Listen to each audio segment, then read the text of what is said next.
SM Store, amanah dalam muamalah. Bismillahirrahmanirrahim. Assalamualaikum warahmatullahi wabarakatuh. Alhamdulillahirabbil alamin wa bihi nasta'in ala umurid dunya waddin.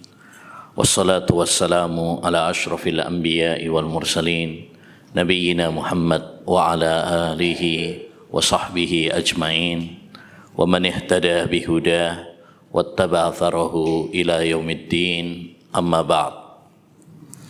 Ma'asyiral muslimin wal muslimat yang semoga senantiasa dirahmati dan diberkahi oleh Allah Subhanahu wa taala. Sebelumnya mohon maaf atas keterlambatan dan mudah-mudahan menunggunya kita dalam majelis ilmu dinilai oleh Allah Subhanahu wa taala sebagai amal saleh kita, pahala kita yang akan kita petik hasilnya di akhirat nanti. Karena orang yang menunggu juga akan mendapatkan pahala. Seperti orang yang menunggu untuk salat, kata Nabi SAW, dia akan mendapatkan pahala salat. Innal abda lafis salah man tadharas salah. Seorang hamba itu akan mendapatkan pahala salat selama dia nunggu salat. Dan para malaikat akan mendoakan untuknya, Allahumma ighfir lahu, Allahumma arhamhu, ya Allah sayangi orang ini dan ampuni dosa-dosanya. Maka kita berdoa kepada Allah Subhanahu wa taala, mudah-mudahan amal kita semuanya diterima oleh Allah Subhanahu wa taala. Kita lanjutkan ma'asyiral muslimin wal muslimat, pembahasan kitab Al-Kabair, dosa-dosa besar, buah karya Al-Imam Adz-Dzahabi rahimahullahu taala. Karena dosa-dosa adalah sumber petaka. Dosa-dosa adalah biang dari kehancuran dan kebinasaan di dunia maupun di akhirat. Termasuk sekarang banyak bencana demi bencana melanda. Yang terbaru adalah gempa yang beberapa hari yang lalu di Jawa Barat. Banyak yang meninggal dunia, banyak yang terluka, banyak yang hancur rumahnya. Maka hendaknya bagi kita untuk introspeksi diri. Hendaknya bagi kita untuk muhasabah. Karena dosa-dosa itulah biangnya. Kata Allah Subhanahu wa taala, "Wa ma asabakum min musibatin fabima kasabat aydikum wa ya'fu an katsir." Tidaklah menimpa kalian musibah kecuali karena dosa-dosa kalian. Itu pun Allah telah mengampuni kebanyakan dosa-dosa kalian. Artinya Allah Subhanahu wa taala sudah banyak mengampuni dosa-dosa kita. Tidak setiap dosa Allah kasih teguran. Andai semua dosa Allah kasih teguran, tiap hari gempa kayaknya. Tapi Allah Subhanahu wa taala masih sayang kepada hambanya. Allah kirimkan pesan-pesan agar kita kembali kepada Allah Subhanahu wa taala, agar kita sadar dari kelalaian kita. La'allahum yarji'un. Kata Allah Subhanahu wa taala, agar mereka kembali, yaitu kembali kepada Allah Subhanahu wa taala. Wa ma nursilu bil ayati illa tahwifa. Tidaklah kami mengirimkan tanda-tanda kekuasaan kami, baik itu tsunami, gempa, longsor, banjir, meletusnya gunung dan lain sebagainya, illa tahwifa, kecuali sebagai peringatan kepada hamba agar mereka menyudahi dosa-dosa mereka, agar mereka kembali bersimpuh di hadapan Allah Subhanahu wa taala. Oleh karenanya, ma'asyiral muslimin, hendaknya bagi kita untuk banyak bertaubat kepada Allah Subhanahu wa taala, banyak mohon ampun kepada Allah Subhanahu wa taala, banyak istighfar kepada Allah Subhanahu wa taala, dan menghindari dosa-dosa, karena itu adalah sumber petaka.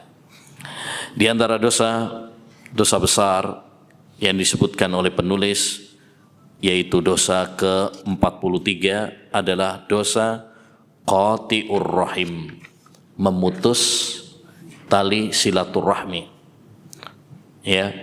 memutus hubungan kerabat, baik kerabat dari pihak ayah ataupun dari pihak ibu.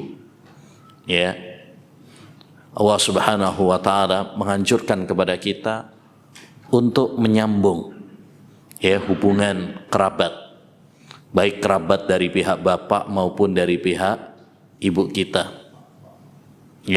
Kata Nabi alaihi salatu wassalam, man kana yu'minu billahi wal yaumil akhir falyasil rahimahu.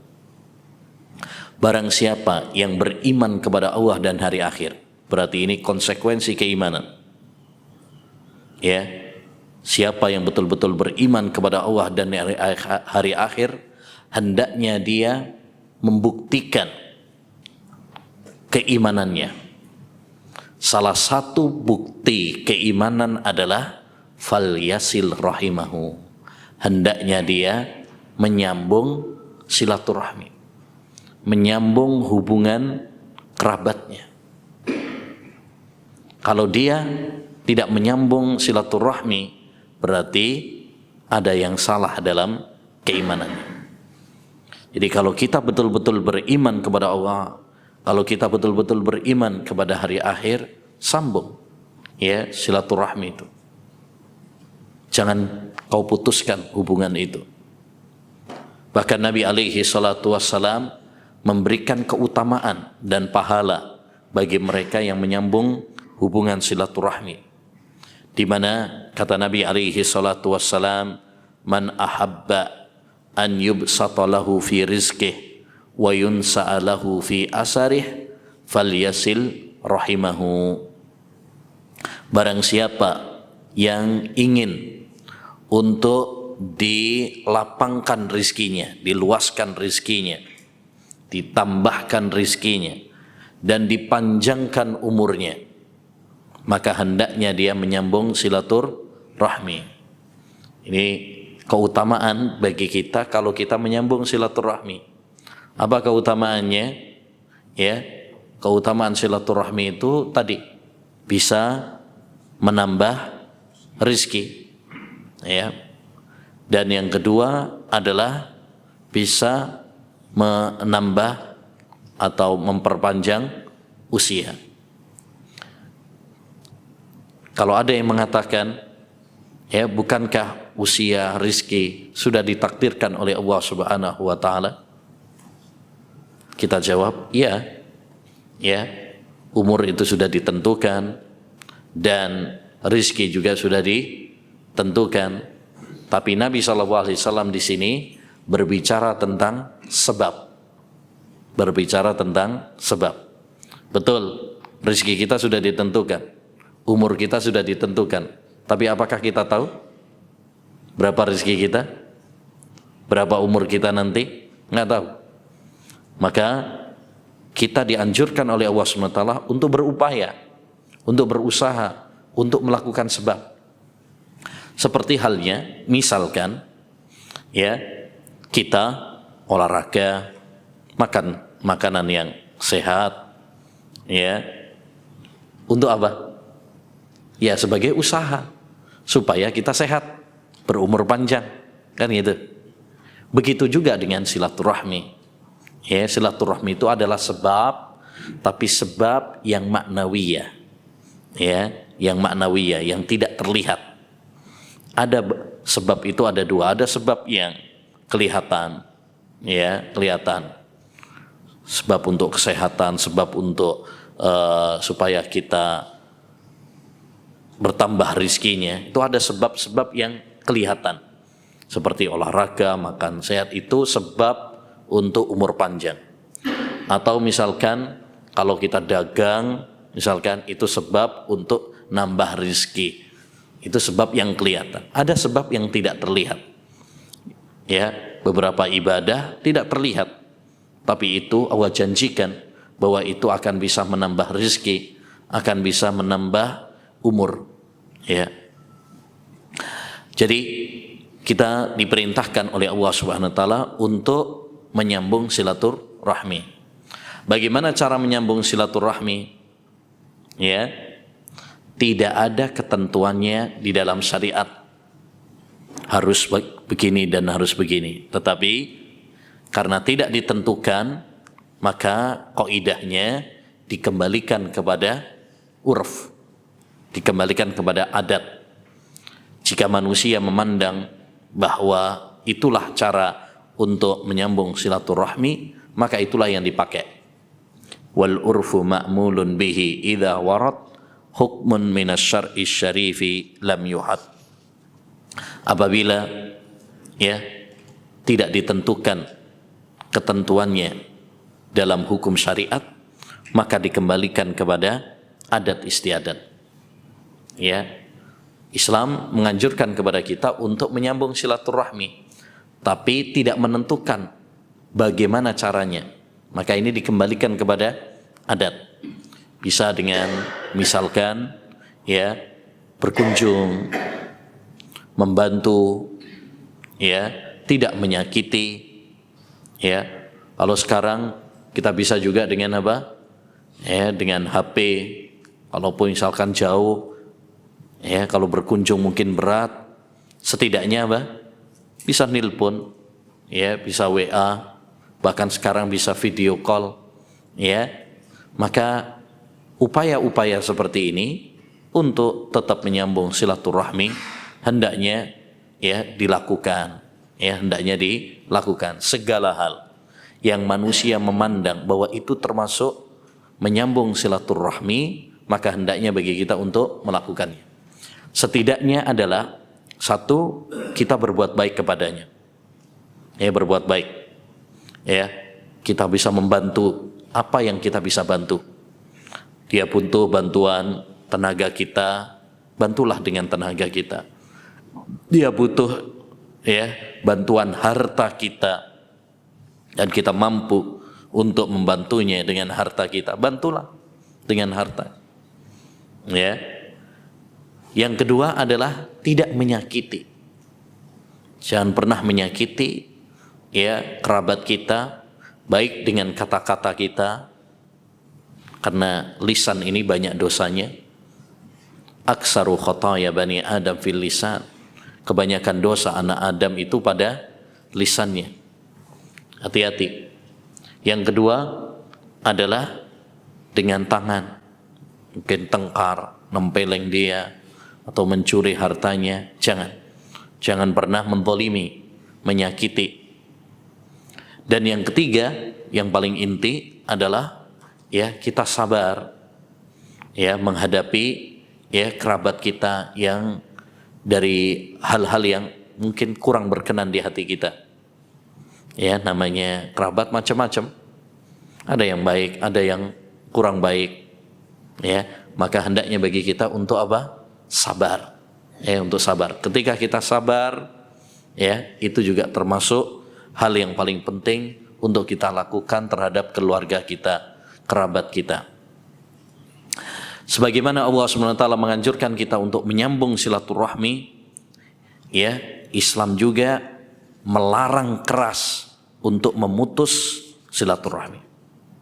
Ya, kata Nabi alaihi salatu wassalam, la yadkhulul jannata qati'un. Tidak masuk surga qati'un, orang yang memutus silaturahmi. Orang yang memutus silaturahmi enggak masuk surga. Ini ancaman. Ya, la yadkhul al-jannah, tidak masuk surga. Tidak masuk surga itu memiliki dua arti. Yang pertama, tidak masuk surga selama-lamanya. Ya, dan ini bagi orang-orang kafir. Bagi orang-orang kafir yang tidak memiliki tauhid. Yang kedua, tidak masuk surga artinya tidak masuk surga sementara. Tidak masuk surga sementara. Yaitu orang-orang yang bertauhid, orang-orang muslim, tapi dia melakukan dosa besar. Maka dia tidak masuk surga, maksudnya bukan selama-lamanya. Maksudnya tidak masuk surga sementara. Dia akan masuk neraka terlebih dahulu sampai kemudian selesai hisabnya, pembalasannya, baru kemudian dimasukkan oleh Allah ke surga sesuai dengan keimanan dan tauhid yang ada pada dirinya. Karena akidah Ahlus Sunnah wal Jamaah mengatakan bahwasanya pelaku dosa besar itu tidak kafir. Pelaku dosa besar itu tidak kafir.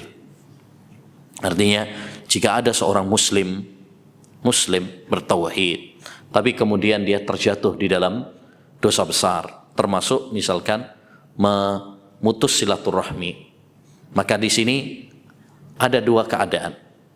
Keadaan yang pertama, Allah akan ampuni dosa-dosanya. Allah akan ampuni dosa-dosanya. Maka ini bisa masuk surga karena Allah sudah mengampuninya. Yang kedua, Allah tidak mengampuninya. Allah tidak mengampuninya. Berarti dia akan disiksa terlebih dahulu di neraka. Baru setelah selesai, Allah SWT akan keluarkan dia dari neraka dan dipindah ke surga. Baik dengan syafaat dari Nabi Muhammad SAW, syafaati li ahlil kabairi min ummati. Kata Nabi, syafaatku untuk pelaku dosa besar dari kalangan umatku. Atau karena rahmat Allah Subhanahu wa taala. Karena Allah mengampuni dosa-dosa selain syirik walaupun dia tidak bertobat.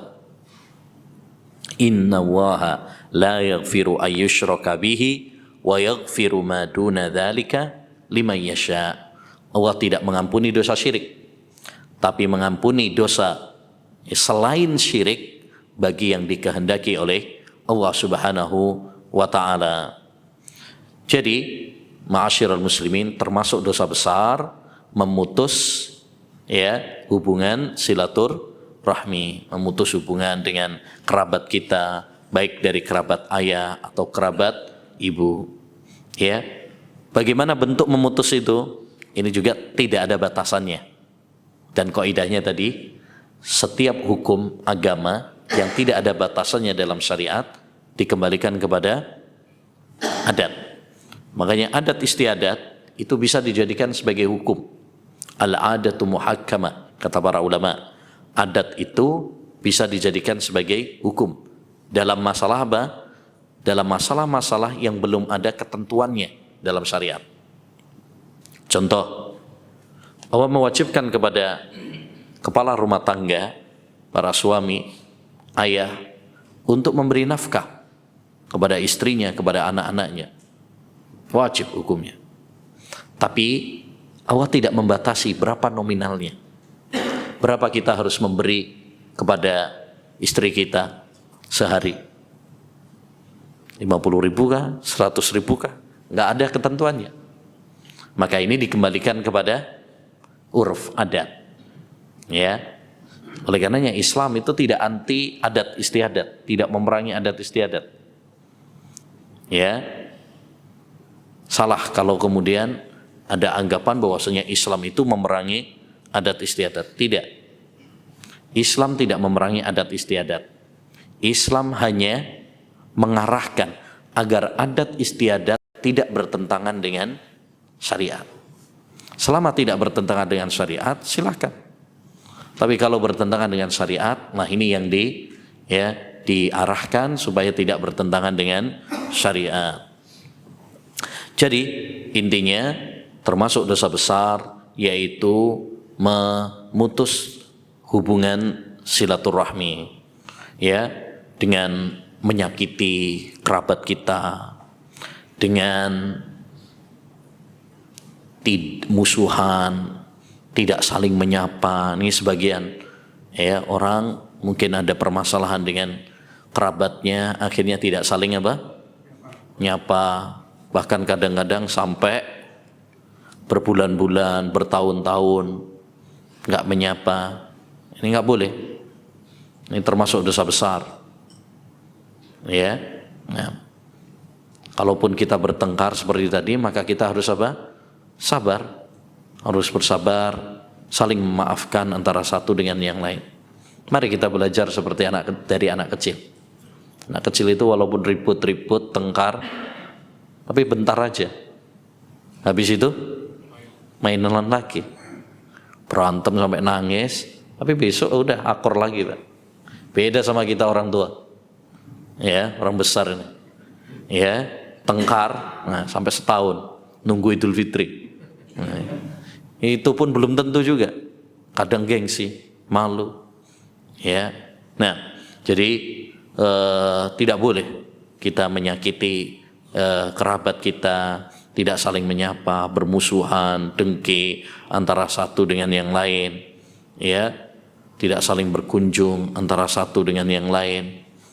Nah, maka intinya kita dianjurkan untuk menyambung silaturahmi dan dilarang memutus silaturahmi. Bahkan itu termasuk dosa besar karena diancam oleh Nabi tidak masuk surga. Dan dulu sudah kita bahas definisi dosa besar adalah setiap dosa yang ada hukumannya secara khusus di dunia atau ada ancamannya di akhirat. Salah satu ancamannya adalah kalau diancam tidak masuk surga. Ini termasuk dosa besar. Baik. Selanjutnya dosa besar yang ke-44, al-musawwiru fi thiyab wal hitan wa nahwi dzalik. Ya, orang yang melukis, menggambar gambar-gambar yang bernyawa. Ini termasuk ya dosa besar. Karena Nabi sallallahu alaihi wasallam mengancam asyaddun nasi adzaban yaumal qiyamah al-musawwirun. Orang yang paling keras siksaannya besok pada hari kiamat adalah al-musawwirun, para pelukis, para penggambar.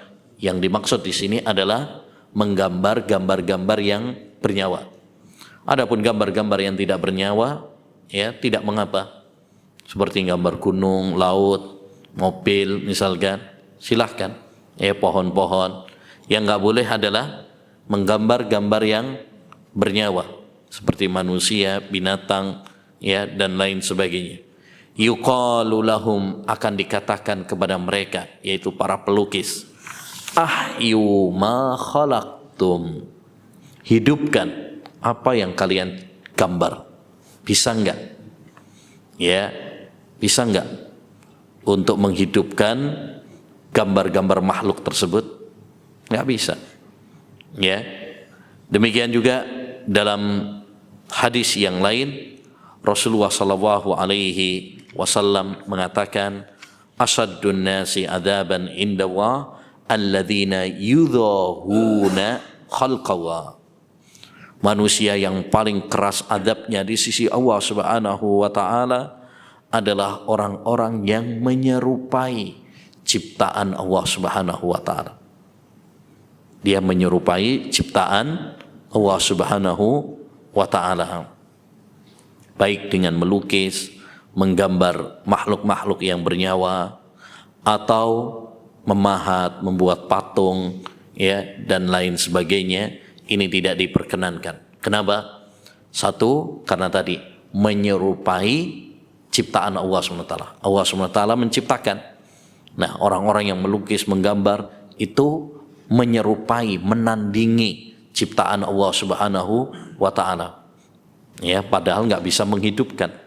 Nanti disuruh untuk menghidupkan tuh orang-orang yang melukis. Yang kedua, ini juga sarana, ya. Kenapa dilarang?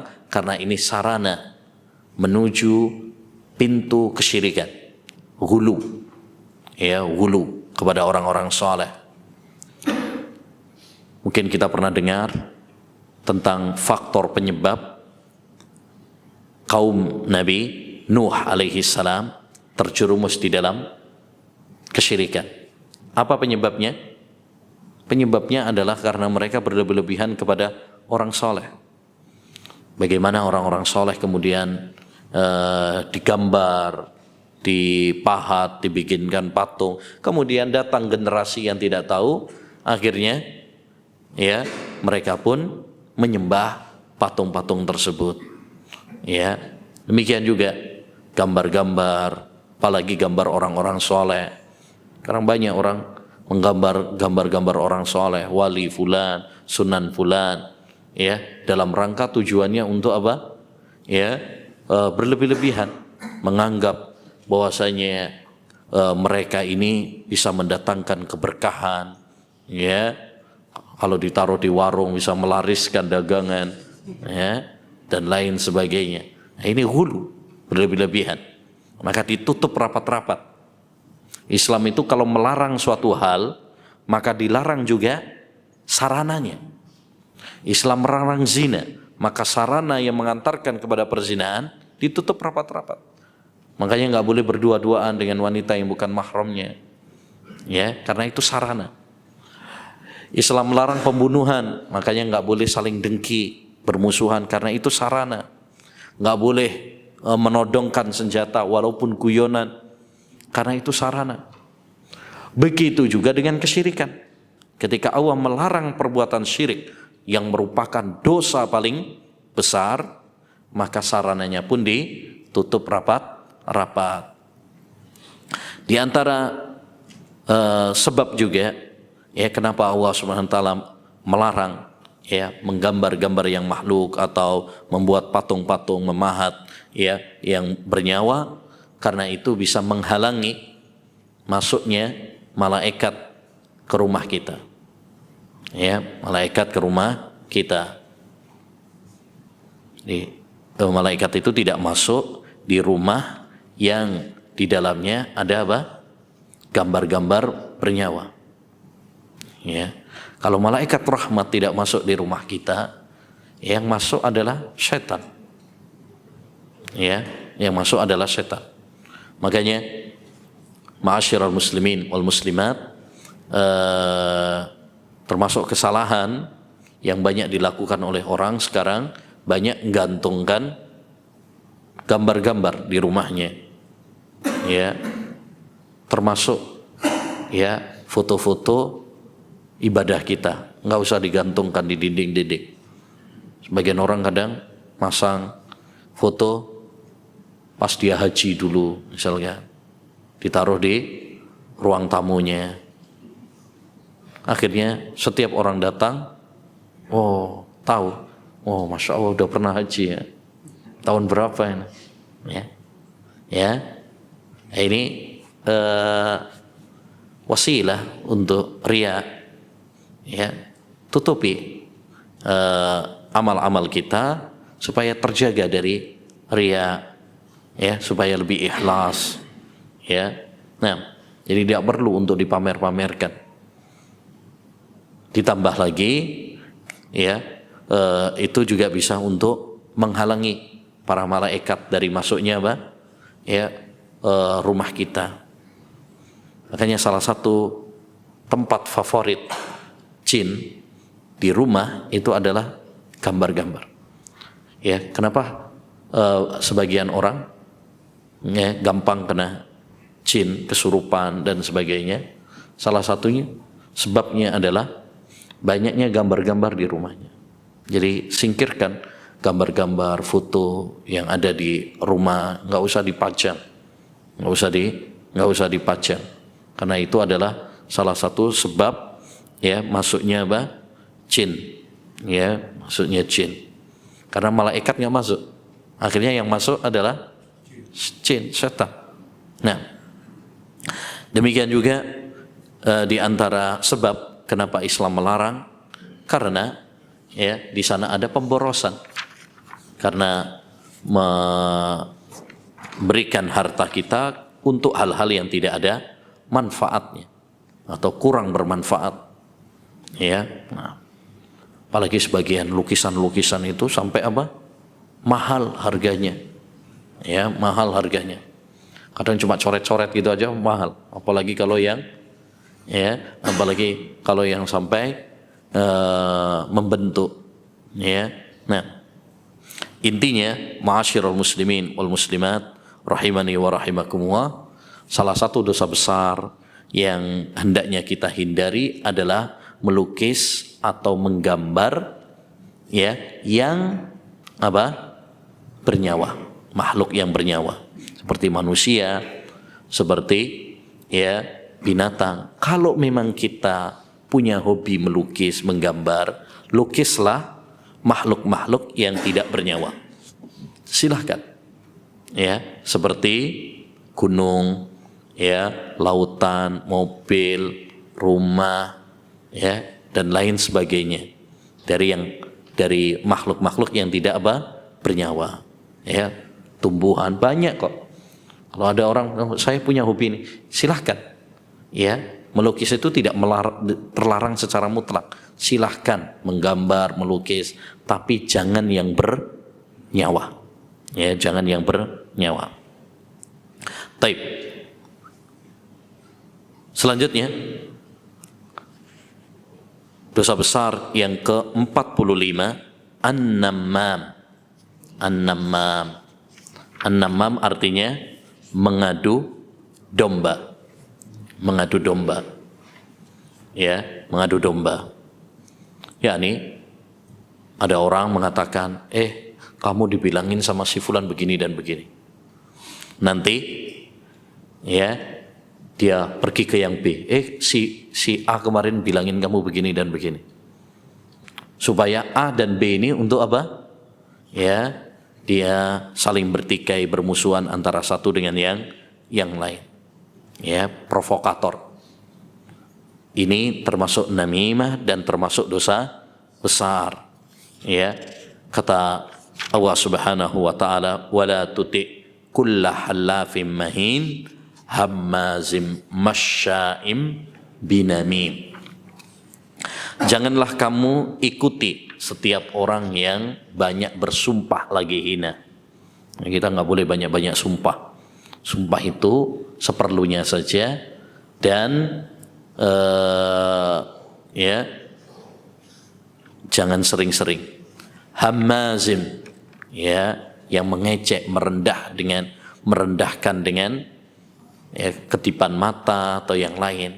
Kadang orang ngenye dengan matanya itu juga bisa, ya. Kemudian masya'im binamim, yang dia berjalan dengan mengadu domba.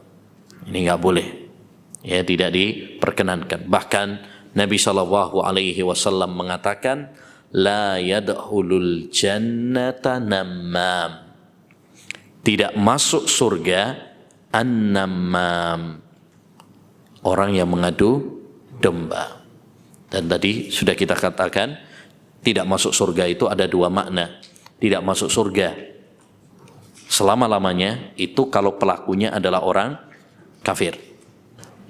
Yang kedua adalah kalau, ya, dia muslim bertauhid, maka makna tidak masuk surga yakni tidak masuk surga sementara. Tidak masuk surga sementara. Jadi termasuk dosa besar adalah nammam, yaitu mengadu domba. Baik mengadu domba antara pemerintah dengan rakyat, mengadu domba antara para ulama dengan pemerintah, mengadu domba antara suami dengan istri, mengadu domba antara seorang dengan sahabatnya, ya, mengadu domba antara ustadz. Ini juga bisa termasuk apa? Mengadu domba. Sekarang ada beberapa orang mengadu domba antara ustadz. Ustadz, bagaimana pendapat antum tentang Ustadz fulan? Nanti jawabannya disampaikan kepada Ustadz yang ditanyakan tadi. Oh, antum dibilangin Ustadz begini, gini. Ya, akhirnya saling membantah, saling mengkritik, fitnah terjadi. Ya, nah, ini tidak diperbolehkan. Mengadu domba ayam aja nggak boleh. Ngadu ayam lo nggak boleh. Apalagi ngadu Ustadz, apalagi ngadu manusia. Ngadu ayam lo nggak boleh. Ya, nah, apalagi ngadu ustadz. Taib. Jadi tidak diperkenankan bagi kita untuk mengadu domba. Termasuk yang paling banyak mengadu domba pada zaman kita sekarang adalah media massa. Media massa, ya, itu mengumbar aib, mengadu domba, memprovokasi, itu media massa, media sosial, televisi, ya, ini sukanya mengadu domba. Hati-hati, ya, apalagi sekarang udah masuk, bentar lagi masuk tahun politik, ya, biasanya banyak orang-orang yang suka apa? Mengadu domba, sehingga umat terbelah, ya, saling bertengkar hanya karena beda pilihan, ya. Lucunya kadang antara suami dan istri beda pilihan bisa tengkar, antara orang tua dengan, ya, antara orang tua dengan anak beda pilihan, antara orang dengan temannya beda pilihan, tengkar, musuhan, dan lain sebagainya. Maka jangan kita terjebak dalam propaganda-propaganda yang mengadu domba, ya, ya, terlebih karena politik, ya. Nah, makanya kita kalau ada orang yang mengadu domba, terutama di media massa, di TV-TV, ya, ada acara apa itu, infotainment apa itu, nah ini hati-hati, ya. Apa yang harus kita lakukan ketika kita melihat acara-acara yang mengadu domba seperti itu, atau ada orang yang mengadu domba? Yang harus kita lakukan pertama, tidak membenarkannya. Tidak membenarkannya. Kenapa? Karena orang yang mengadu domba itu adalah orang yang fasik, dan orang yang fasik tidak diterima beritanya. Yang kedua, ya, hendaknya bagi kita untuk melarangnya, menasehatinya. Ya, ad-dinun nasiha, agama itu adalah nasihat. Nasihati dia, ya, agar dia tidak melakukan hal itu, karena diancam oleh Nabi nggak masuk surga. Bahkan disebutkan, dan ini sudah pernah kita bahas, salah satu dosa yang menyebabkan banyak orang disiksa di alam kubur adalah, ya, adu domba. Satu, dosa tidak mengindahkan apa? Qadha'ul hajah, ya, sembarangan kencing atau tidak cebok habis kencing, ya. Kemudian yang kedua adalah mengadu domba. Ini dua dosa yang paling banyak menyebabkan orang, ya, disiksa di azab kubur. Yang ketiga, ya, hendaknya bagi kita untuk membenci orang-orang yang mengadu domba ini. Karena Allah membencinya, maka kita pun membenci orang-orang yang suka mengadu domba. Ya, makanya jangan kita bermajelis atau belajar, ya, atau berteman dengan orang-orang yang suka mengadu domba. Tinggalkan majelis-majelis yang suka mengadu domba, tinggalkan teman-teman yang hobinya mengadu domba. Ya, cari teman-teman yang baik, yang bisa menambah iman kita, yang bisa mendekatkan kita kepada Allah Subhanahu wa ta'ala. Jangan malah yang membuat hati kita apa? Keras, yang menjadikan hati kita malah benci kepada hamba-hamba Allah Subhanahu wa ta'ala, apalagi benci kepada, ya, para ulama, para ustadz, ya, naudzubillah min dzalik. Ya, kalau ada orang yang benci kepada para ustadz atau para ulama, ya, ketahuilah bahwa dia lebih buruk daripada binatang. Kenapa? Binatang saja mendoakan kebaikan untuk orang-orang yang mendakwahkan kebaikan. Ya, kata Nabi alaihi salatu wassalam, "Inna Allaha wa malaikatahu la yusalluna ala muallimin nasal khair hatta al-huti fil bahar wa hatta an-namlati fi juhriha." Sesungguhnya Allah dan para malaikat, penduduk langit dan penduduk bumi, mendoakan kebaikan untuk, ya, orang-orang yang mengajarkan ilmu kepada manusia. Sampai-sampai ikan di lautan, dan sampai-sampai semut di sarangnya. Mereka mendoakan apa? Kebaikan. Ya, kalau para ulama, kalau binatang saja mendoakan kebaikan, masa kita malah apa? Membenci, malah menghina orang-orang yang mengajarkan kebaikan. Maka ini lebih buruk. Kemudian yang keempat yang harus kita lakukan adalah jangan malah kita suudzon kepada orang yang diadu domba tadi. Ya, jangan. Hendaknya bagi kita untuk husnudzon kepada mereka.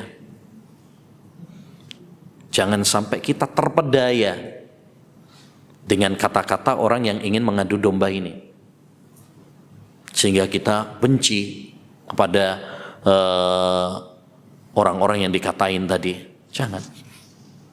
Hendaknya bagi kita untuk husnudzon kepada saudara-saudara kita, ya, untuk husnudzon kepada saudara-saudara kita, bukan malah kemudian apa, ya, terbawa oleh gosip-gosip, ghibah, ya, namimah yang dibuat-buat oleh sebagian orang. Menarik, pernah diceritakan bahwa antara Hudzaifah ibnul Yaman, seorang sahabat, antara sahabat Sa'ad bin Abi Waqqas dengan Khalid bin Walid, itu ada perbedaan. Perbedaan biasa, ya. Di zaman Nabi juga ada perbedaan. Bahkan Abu Bakar dan Umar pun kadang juga beda pendapat. Jadi pernah ada perselisihan antara Sa'ad bin Abi Waqqas dengan Khalid bin Walid. Suatu saat ada orang yang ingin untuk mengadu domba antara keduanya. Jadi ada orang di depannya Sa'ad bin Abi Waqqas, dia membicarakan aibnya Khalid bin Walid. Oh, Khalid bin Walid itu begini. Biasanya kita kalau ada masalah dengan orang, terus ada orang yang ngomporin, biasanya kita terbawa. Oh iya, bisa pancen. Ya, memang orangnya kayak gitu. Biasanya begitu. Seneng kalau ada orang membicarakan aib, ya, orang tadi yang kita ada masalah sama dia. Tapi ya, Hudzaifah ibnul Yaman tidak terbawa, atau Sa'ad bin Abi Waqqas. Ketika orang tersebut menyebutkan aib-aib Khalid bin Walid di hadapan Sa'ad bin Abi Waqqas, justru Sa'ad bin Abi Waqqas mengatakan, "Mah innalladzi bainana la yablughu dinana." Diam kamu. Ya, sesungguhnya perbedaan di antara kami tidak sampai kepada taraf agama kami. Maksudnya, ya, kami beda pendapat, tapi nggak sampai kami itu bermusuhan. Jadi beda pendapat itu biasa, tapi kalau bermusuhan tidak. Kita bisa saja beda pendapat. Sampean sama istri sampean mungkin aja beda pendapat, tapi nggak mesti harus apa? Bermusuhan. Mungkin aja kita beda pendapat sama teman kita, sahabat kita, tapi apakah harus bermusuhan? Tidak. Ya, Abu Bakar, Umar kadang beda pendapat, tapi mereka tetap saling menyayangi. Para ulama-ulama kita pun demikian. Antum kalau belajar fikih, banyak perbedaan pendapat antar ulama-ulama madhab, ya, tapi mereka tidak bermusuhan. Syekh Albani, Syekh bin Baz, Syekh Utsaimin, apakah kita kira bahwa pendapat mereka, ya, tidak ada perbedaan? Ada perbedaan, tapi mereka berjiwa besar. Mereka saling menghormati antara satu dengan yang lainnya. Bahkan antara para nabi, antara Nabi Daud dengan Nabi Sulaiman, pernah beda pendapat. Tapi apakah mereka saling bermusuhan? Tidak. Jadi tidak semua perbedaan mengharuskan kita bermusuhan. Ya, baik. Selanjutnya, dosa besar yang ke-46, an-niyahatu wal-latmu. An-niyahatu wal-latmu, meratapi mayit. Ini termasuk dosa besar.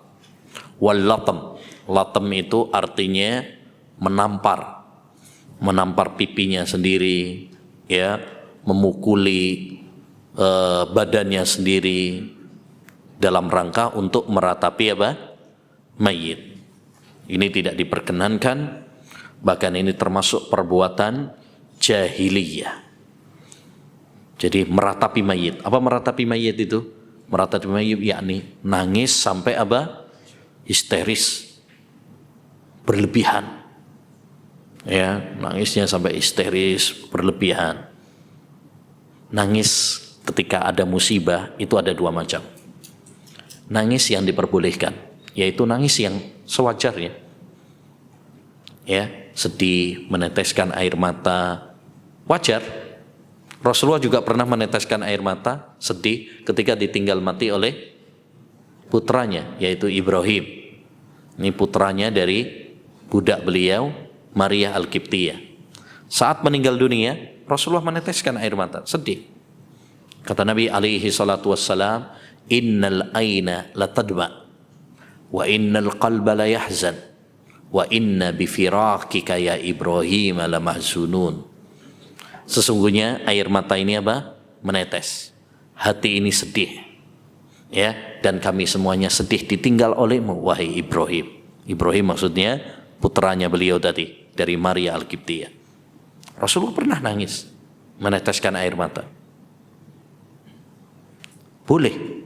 Kalau nangis sewajarnya, meneteskan air mata sedih, wajar. Yang nggak wajar kalau ada yang meninggal dunia malah ketawa. Ya, nggak wajar ya. Apa mana bojone sing mati, sampean guyu-guyu wae, kayaknya tambah seneng iki. Ate rapi meneh. Nah, jadi itu nggak wajar malahan.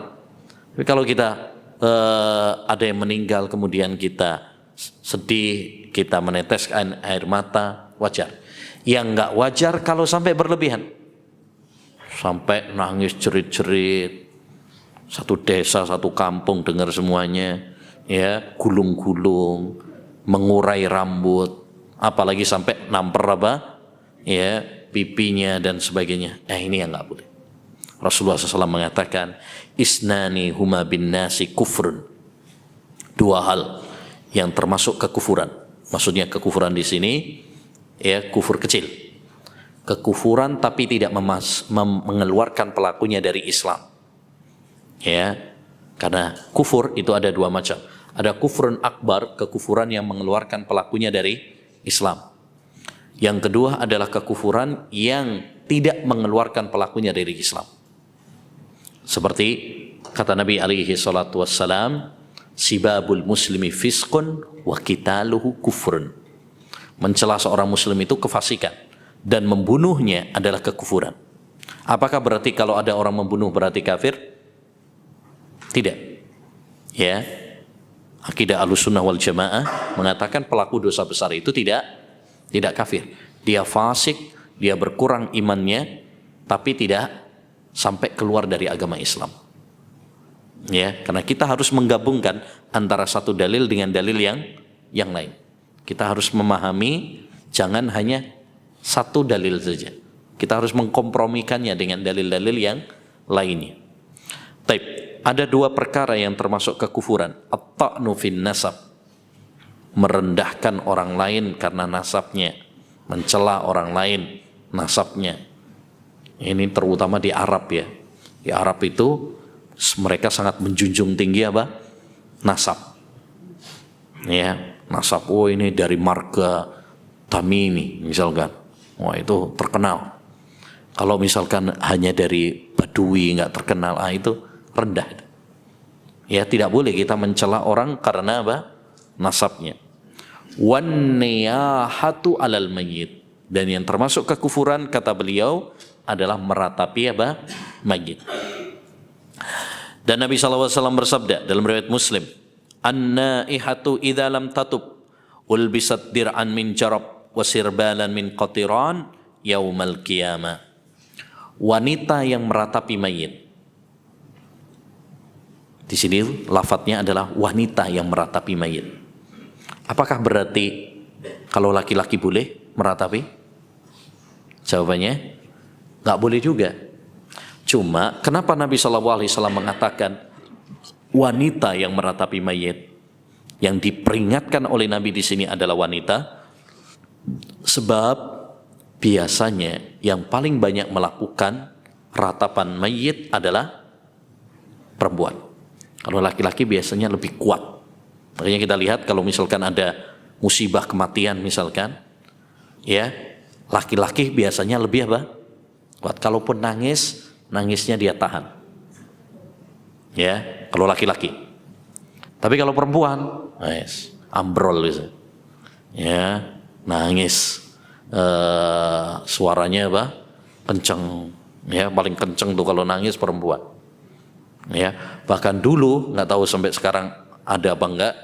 Di zaman dulu ada orang-orang itu dibayar untuk nangis, untuk meratapi mayit, Kalau ada dulu undangan untuk ngundang artis, undangan untuk nyanyi, menghibur, dulu ada juga undangan untuk meratapi mayit. Jadi ada, makanya dulu ada disebutkan ada seorang suami, ya, suaminya penyanyi, istrinya tukang meratapi mayit.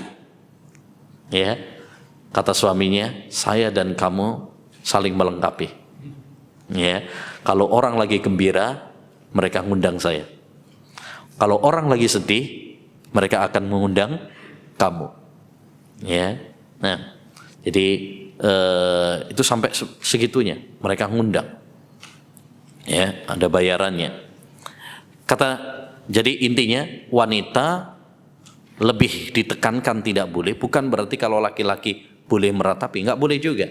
Cuma lafadznya di sini perempuan, sebab yang paling banyak melakukan ratapan mayit adalah perempuan, karena mereka lemah. Berbeda dengan laki-laki, laki-laki biasanya lebih kuat dalam menghadapi apa? Musibah.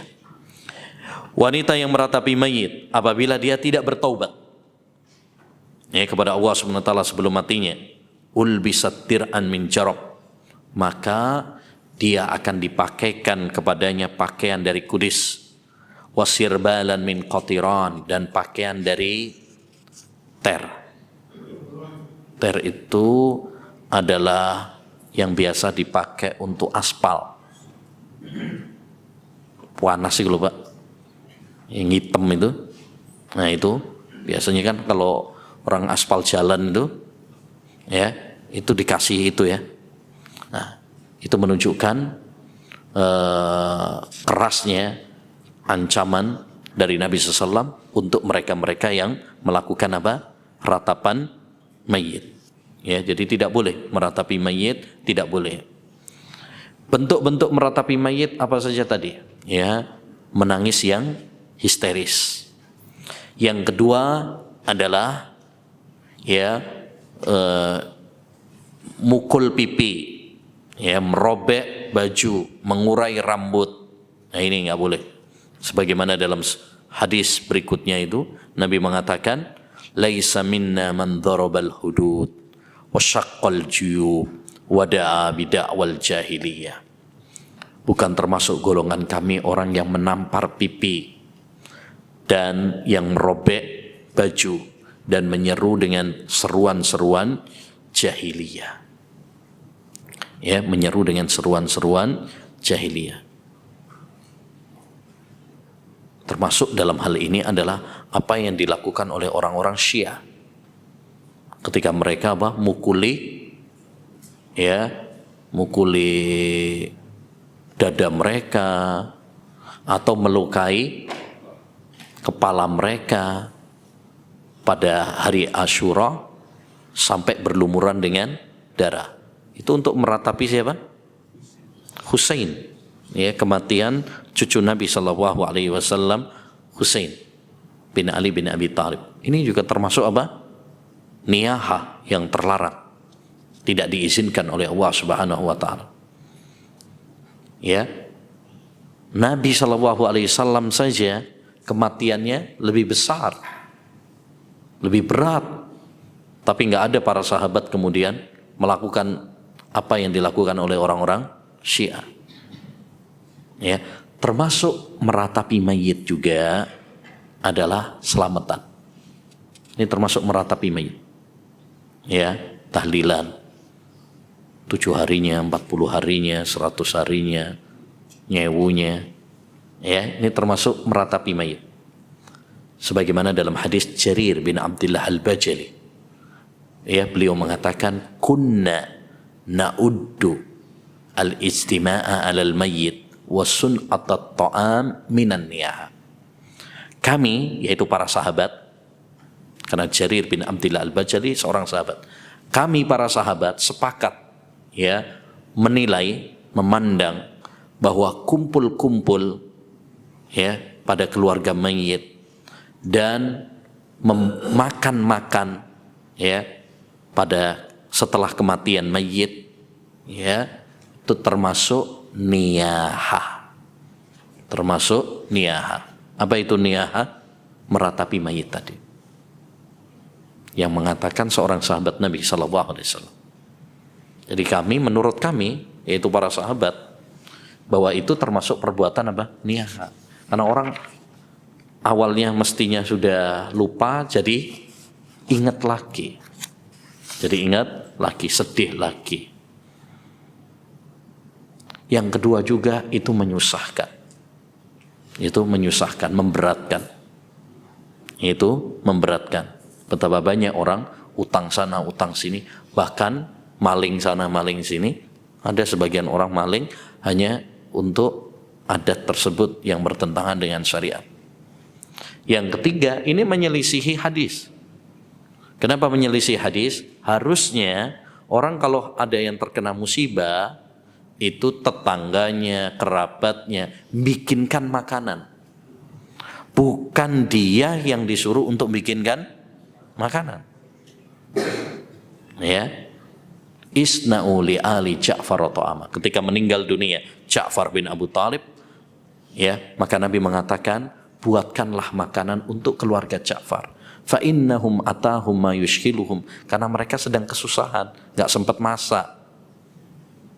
Jadi kalau kita ada yang meninggal dunia nih, kerabat kita, tetangga kita misalkan, mestinya kita yang bikinkan. Bukan malah menyuruh keluarga tersebut untuk bikinkan makanan. Apalagi bikin berkat, banyak, undang orang. Ya, memberatkan dia. Dia lagi sedih, ya. Malah sampean suruh apa? Bikin berkatan. Apalagi sekarang bikin berkatan ya nggak murah lah. Berat. Ya kan? Berat. Dan yang keempat, ini nggak masuk di logika. Secara akal nggak masuk. Kenapa nggak masuk? Orang kalau misalkan makan-makan pas acara walimah, nikah, itu wajar. Karena acara seneng, bahagia. Acara akikoh, sampean makan-makan, wajar. Ya kan? Syukuran, wajar. Lah kematian sampean makan-makan. Ini sedih apa seneng? Kan gitu. Ya, jadi nggak masuk di akal. Makanya kadang kita lihat itu ada yang janggal sebenarnya. Orang ya acara kematian, tapi udah mangan-mangan, ketawa-ketawa, karo rokokan, ya, mana kesedihan? Ya, ini nggak masuk di akal. Ya, makan-makan itu untuk acara yang bahagia, ya, seperti walimah, akikoh, ya, dan sebagainya. Adapun untuk kesedihan, ya, acara musibah, ya, maka ini tidak ada tuntunannya dari Nabi SAW, bahkan bertentangan dengan syariat. Dan sebagai faedah bahwa ini sudah menjadi kesepakatan ulama madhab. Semua ulama madhab sepakat bahwa itu adalah nggak boleh. Dan yang paling keras ya mengingkari perbuatan tersebut adalah madhab Syafi'i. Madhab Syafi'i itu madhab yang paling keras mengingkari ya acara tersebut. Maka aneh sekarang banyak orang mengaku bermadhab Syafi'i tapi malah ya menyelisihi madhab Syafi'i. Demikian ma'asyiral muslimin wal muslimat rahimani wa rahimakumullah yang dapat kita bahas pada pertemuan kali ini ya tentang beberapa dosa besar. Mudah-mudahan apa yang telah kita pelajari bermanfaat bagi kita semuanya, menambah ilmu dan menambah iman, dan mudah-mudahan kita semuanya diberi kekuatan oleh Allah SWT untuk bisa menjauhi dan meninggalkannya. Amin ya rabbal alamin. Baik. Demikian yang bisa kita bahas, kurang lebihnya mohon maaf. Wassallallahu wasallama ala nabiyyina Muhammad wa ala alihi wa sahbihi ajmain. Ada pertanyaan? Nggih. Masalah sifat ulama. Apa? Masalah sifat ulama. Begini misalnya, keluarga saya itu tiap hari raya kurang lebih dari 10 hari itu mengadakan arisan keluarga. Dan di situ arisan keluarga Sebelum hari raya? ya, sesudah hari raya. Oleh hari raya dapat 10 hari terus mengadakan arisan keluarga. Dan di situ arisan keluarga itu disertai dengan doa-doa seperti tahlil itu termasuk boleh apa tidak, Ustaz? Mohon penjelasan. Setelah hari raya ada arisan. Ya, arisan keluarga. Artinya itu mengajak silaturahmi gitu kan. Nah.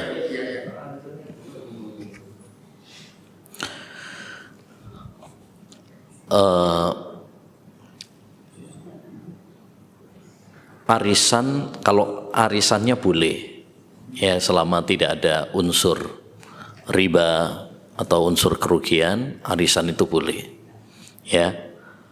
Tapi kalau itu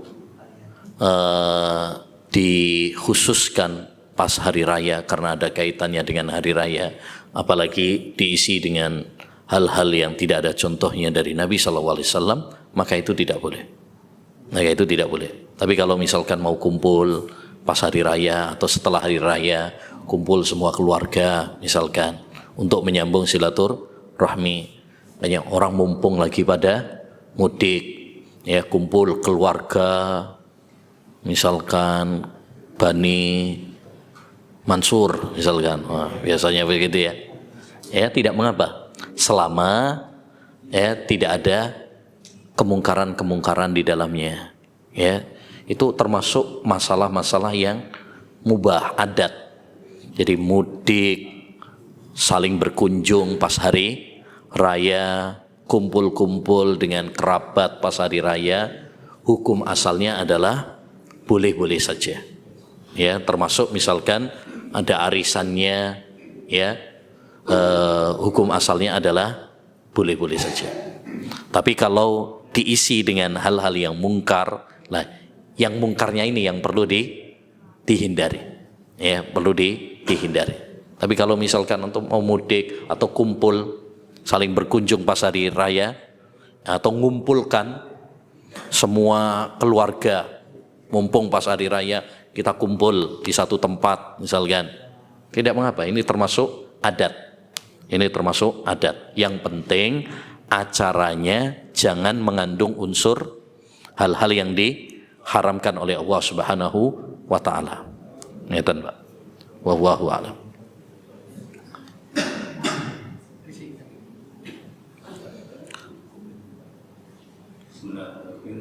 Tadi Ustaz menerangkan bahwa memasang gambar-gambar itu tidak boleh. Bagaimana kalau ada orang yang hobi memasang kepala binatang seperti bijang, terus kepala harimau, bagaimana? Mohon penjelasannya. Terima kasih. Nabi bersabda as-suratul ra'su. Ya. Gambar itu adalah patokannya adalah kepala. Patokannya adalah kepala. Jadi justru yang paling jadi patokan itu adalah kepalanya. Jadi kalau ada orang yang masang kepalanya kambing misalkan, terus di apa kan? Ya dikasih air keras dan sebagainya, nggak boleh. Itu tidak diperkenankan. Tidak diperkenankan. Baik kepalanya kambing, kepalanya sapi, kijang, kucing, macan, ya, selama itu adalah ya makhluk yang bernyawa, ya, tidak diperkenankan. Nah, itu masuk dalam pembahasan tadi. Karena tadi innamas suratul ra'su, ya, gambar itu yang paling inti adalah kepalanya. Yang paling inti adalah kepalanya. Nah, karena kepala ini berisi hal-hal yang paling, anggota tubuh yang paling mulia itu terkumpul di kepala. Mata, ya, kemudian telinga, lisan, hidung, ini ngumpulnya di kepala, gitu. Makanya itu jadi patokannya. Wallahu a'lam. Untuk menyerupai makhluk tadi, misalnya kan untuk anak-anak kan ada mainan figur atau entah itu hewan, entah itu orang, ya. Sama seperti buku gambar yang melukis mewarnai hewan, apakah itu juga termasuk dilarang? Ya, yurakhasu lis-shaghir ma la yurakhasu lil-kabir. Kata para ulama, di antaranya Syekhul Islam, diberi keringanan untuk anak kecil apa yang tidak diberi keringanan untuk orang dewasa. Jadi untuk anak-anak itu diberi apa? Keringanan. Dia pakai mainan-mainan yang apa ya, kalau sekarang misalkan boneka, kalau untuk anak kecil perempuan misalkan, ya, atau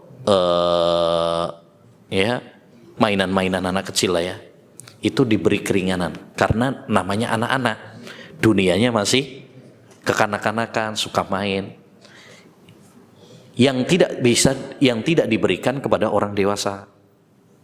Jadi maksudnya ada rukhsah, ada keringanan untuk anak-anak. Buktinya dulu Rasulullah SAW memberikan izin juga kepada Aisyah radhiyallahu anha. Tahu sendiri ya, Aisyah nikah sama Nabi itu kan masih kecil. Beliau nikah sama Nabi umur 6 dan baru membangun rumah tangga umur 9.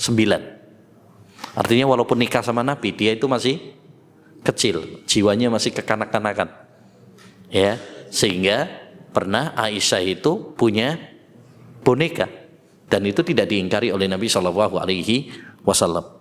Ya, tidak diingkari oleh Nabi SAW. Walaupun bonekanya tentunya beda dengan boneka yang sekarang, ya. Tapi intinya di situ ada keringanan yang diberikan oleh Rasulullah SAW karena anak kecil. Jadi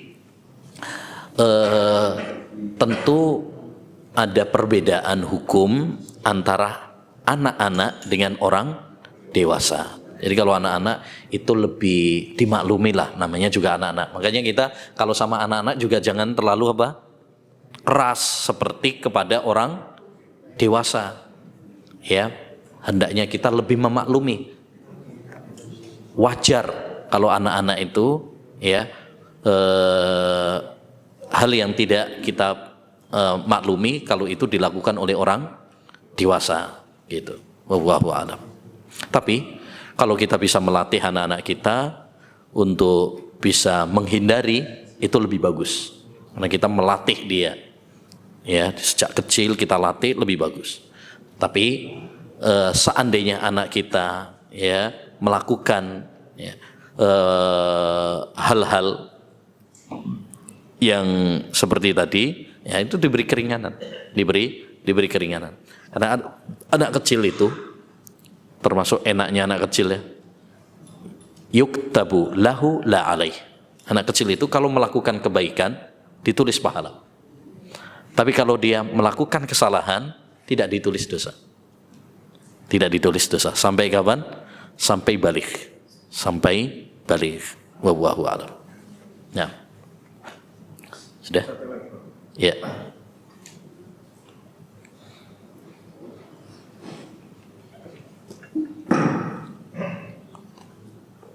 Titipan dari akhwat di lantai 1. Ustaz, saya mau mengikuti pertanyaan. Apakah menyimpan lukisan bernyawa di gudang, tetapi wajah dari manusia atau hewan di lukisan itu sudah dicoret-coret masih membuat jin suka di situ? Terima kasih.